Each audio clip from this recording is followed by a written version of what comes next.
Last hour we had Jay Johnson here, and he was talking about Columbia making some tough decisions and having to balance a lot of different interests. It sounds like Columbia's come up with a compromise for graduation.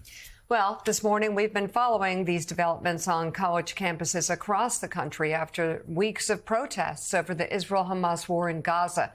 It's really impacted commencement ceremonies and graduations for a number of places. Let's bring in NBC News correspondent Antonia Hilton, who has the latest on the plans, as Joe mentioned, at Columbia University. Antonia, what decision did they come up with?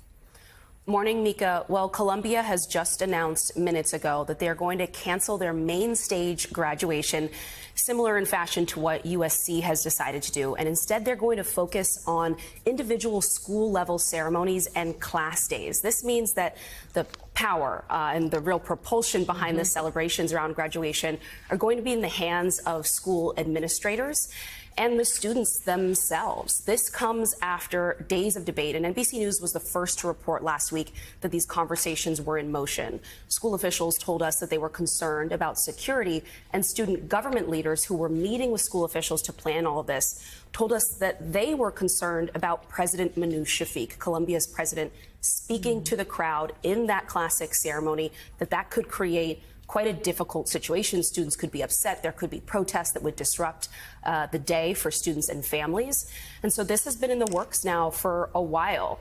They are urging families, that they are still going to be able to be part of celebrations on campus. They don't have to change their travel plans. But certainly this is going to cause some upset today, guys. Interesting.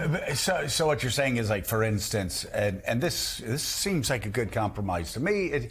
You're talking about, like, for instance, engineering school will have their own ceremonies, political science will the school, students be able to walk the arts stage and and receive schools. their diploma? Yeah, they'll still get recognition. I mean, like, for instance, when I graduated from law school, it was a smaller ceremony, but it was 200 students. It was the parents, and it was smaller, but it was still special. Is that what we're talking about here? That's exactly what we're talking about. Students are still going to get to wear all of the graduation garb. They're going to walk across the stage. They're going to get their diplomas in their hands, and they're going to be interacting with deans and school leaders with whom they're already very familiar. They're just not going to have that large crowd, single commencement celebration. And Columbia had originally planned to have one in the morning and one in the evening. President Manoush Shafik would, of course, have been addressing all of the students, not just at the undergraduate level, but graduate schools as well. And so, the concern, right, is you might not get some of the classic imagery of students in that large crowd being able to celebrate together, some of the photography that families have missed out on. And that may sound like a small thing, but you have to remember this is a class, these undergrads.